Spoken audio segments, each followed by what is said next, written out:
from now. Based on the timeline, it's almost in 2 years from now. So that's a very important development for the region and for the country and for the gas market. With this, I will give the floor to George Pechlivanoglou. He should also be online with us now. George, good Hello, to everyone. have you with us. Thank you. He is the Vice President of Eunice Energy Group, representing the joint efforts with Blink for establishing a network of electric vehicle charging stations in Greece. So we will go back a little bit on discussion that we had and the presentation that we had by Ms. Zdoukou earlier. So what are the plans of the company for developing the network here in Greece?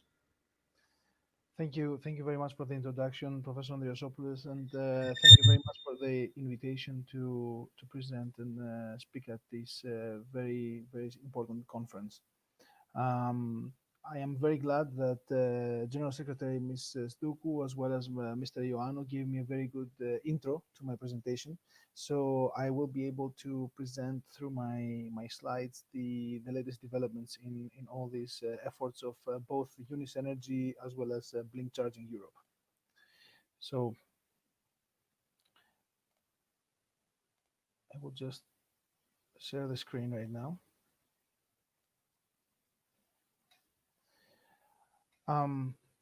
So the latest developments with respect to EV charging are interconnected with the developments in terms of storage, and I would like to take you through a few points that will be the leading pillars for changing the energy system, as General Secretary Zdoukou mentioned before. First of all, regarding the Eunice Energy Group, very briefly, I want to present the fact that in the end, the new paradigm for energy generation, distribution, trading, and consumption um, requires that energy companies Can you diversify. try to share the screen, George? We cannot see the screen, your presentation. Okay, I apologize.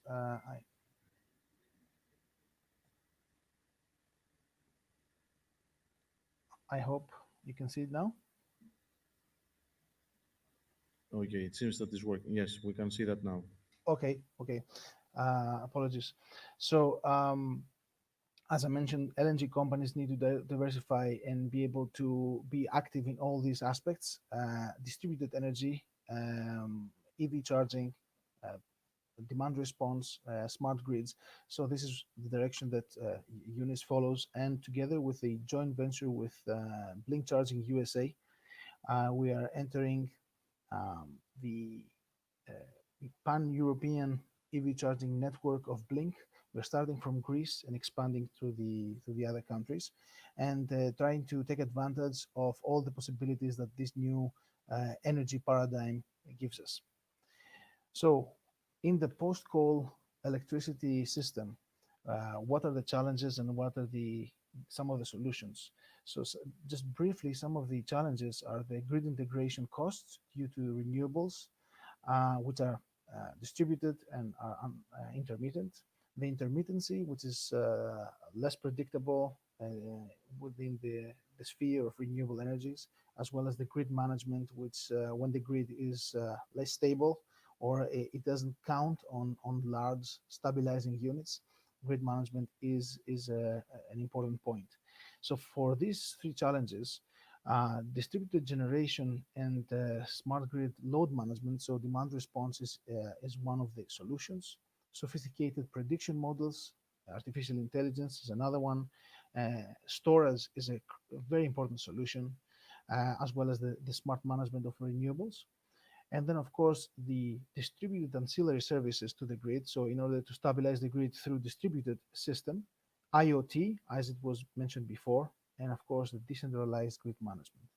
I will focus on just the 2 points, the storage and the distributed ancillary services, uh, presenting how central storage and decentralized storage could actually play this role. Now, for the central storage, an example is a new project of Eunice. It's called Ptolemaida BESS. It's a large storage unit. It's a storage station of 250 megawatt capacity, 1000 megawatt hours, capacity, and 250 megawatt power. Is able to reduce the curtailment of renewables in the overall, the general region of the Hellenic grid, in order by providing energy shift. It's able to allow peak saving for in terms of load peaks and production peaks. It of course provides grid frequency control and of course reactive power regulation and ability for black start. So it's kind of providing all the services that a very large buffer or a very large power station would provide, only in the new paradigm, energy paradigm, where the major fossil fuel units are not anymore existing. Now, this is, I would say, the more traditional way of doing things in this new energy scheme. One other possibility is to use real-time load management through smart platforms in order to use distributed storages for grid balancing and for supporting the grid. So basically, in that sense, it is possible to control both distributed renewables as well as distributed storage systems in order not only to stabilize the grid, but also to offer arbitrage capability by shifting the consumption production cycles, and then be able to both offer grid services that will stabilize the grid and improve the market penetration of renewables. Now, how could this happen? How could this be a reality? One example would be the houses of the future, or basically the residential buildings that will be modified to be compatible with this new energy paradigm. Buildings will be able to have energy production. So let's say photovoltaics on the roofs, a small battery system, smart devices for managing the loads, and decentralized but centrally controlled platforms in order to manage the whole energy balance and the whole services. So such a thing already exists and has been developed by our company, and we have been testing it thoroughly in order to allow for a very large amount of households to operate in a semi-autonomous mode, and at the same time be able to offer their services centrally when it's needed. So this is the first step. Second step is integrating EVs into this new residential distributed energy system. In that sense, by integrating the chargers, the EV chargers, with communication with the aforementioned platform, it is possible to manage an optimal production and consumption cycle.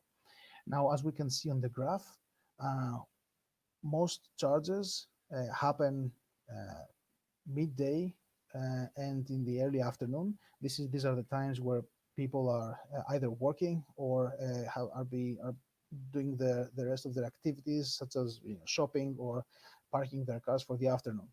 This is a major load. At the same time, we have the typical grid load, and we also have the distribution of power generation from renewable energy sources, an example of which is this yellow bell curve, which is the typical production for solar photovoltaics. By having the ability to manage both EV charging as well as the residential loads through smart home devices, and at the same time use distributed battery storage and renewables, it is possible to just flatten all these curves and offer a much more efficient and cost-effective way of both producing and consuming energy. This is something, as I said, we have developed, and this is the reason why Eunice has strategically decided to move in several paths at the same time, while these systems need to cooperate harmoniously with each other in order to have such complex balance achieved. Now, If we see this a little bit on a bigger scale, what we aim for is a general system internationally that will be able to offer these services. For this reason, the Eunice Trading Aggregator has been set up in order to manage both the demand response on the Blink network side, as well as the services of the central storage system, the Ptolemaida BESS, as well as any other production source or controllable load. A unique and interesting point here is the fact that setting up with the great support of Blink Charging USA, setting up a network which is based on a roaming platform. This roaming platform is the platform of Hubject, allows the exchange of information and the controlled operation of chargers also outside the country. This gives the possibility to perform trading activities as well as demand response services, not only in Greece within the Greek grid system, but also outside of that, not only through the typical routes of energy stock markets, but also through a very modern and dynamic EV charging network. So in a nutshell, this is a little bit of the pathway of the companies, Eunice Energy Group, together with Blink Charging, trying to bring new solutions in this new era of electricity. Thank you very much. Of course, very interesting new times we are living, where we can envision very soon that our electric vehicle can even generate money for us in this new model, in a peer-to-peer concept. Since we have passed our time and our final panel is with our US guests and speakers, I will try to wrap it up very quickly. I want to give the floor to Professor Ioannou to see if we have any last comments, perhaps, on any remark, a closing remark from your side. Well, the only thing is that we expect a very smooth transition to this new model of the electricity markets. And one of the key things that we have to pay a lot of attention to is very close and proper monitoring mechanisms so that the market behaves in the best possible way.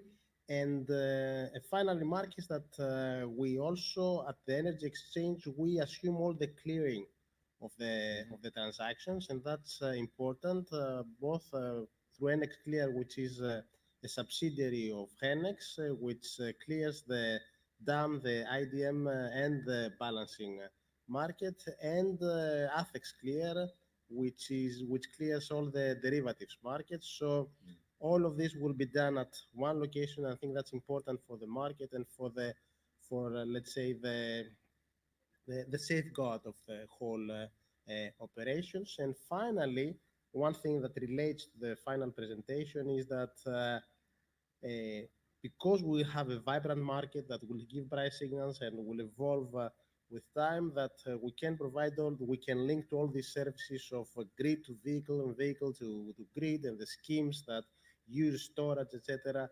It will be a very, very interesting new market. Excellent. Thank you very much. And we will close our session with the final remarks from Ms. Zdoukou. No, I was thinking that, we energy people, as well as perhaps digital people, I think that we are the lucky ones, because those two sectors, I think, will be the two main driving forces to transform our economy in the next decade. In addition, for the energy sector, I would add an ethical obligation, which is how we will change the world into a more sustainable way, how we will safeguard the environment. So the energy sector, it's not anymore, a matter of economics or businesses. It has a new value into that. It is very positive that we all share the same vision. We all know what to do. We have this energy transformation as a priority. I'm sure that we all know the way on how to reach to those targets. We know what we have to do. Time is of essence. And in addition, we have also the opportunity, I think, an incredible opportunity ahead of us, because we have new financial tools that are coming to join, this effort. We have, for example, it's not just the new community framework funding program for 2021 to 2027. Earlier than this, we have the recovery funding. And just to say that from those 32 billion of euros, the 30% of them will be addressed, will be allocated for the green transition. That's why I'm saying that we have an enormous opportunity.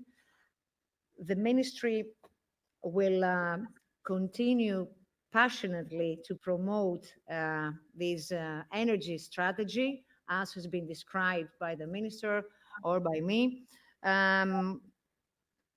What we need is, but this will be a collaborative effort. So all stakeholders need to join this effort. And I'm sure that at the end, what we are wishing, we will be able to materialize it. Could not have been a better closing. Could not have been a better closing for our session. Something that I also refer to a lot to my students, the 4 Ds. These are the famous Ds. And what are these? Is decentralization, which we have seen earlier. The decarbonization in terms of the sustainability matter that you have discussed. Then the democratization, which is the element that we also need to have in mind in terms of the social impact that we have. And the final one is digitalization. It's all this technological innovation that needs to be married with energy issues and financial innovation that is behind it as well. And I think that's a very interesting new era that we will be entering into. And we are very glad that we have people and experts like yourselves to be able to formulate this kind of strategy and set the path that we need to see also for the Greek energy market. So with this, I would like to thank everybody, Mr. Sifneos, Mr. Pechlivanoglou, for the great discussion that we had. And now I will pass the floor to Elias so that he can take the lead for the next panel. Thank you, Kostas. Thank you very much. And thanks to all the participants in the last panel for this very enlightening conversation you had.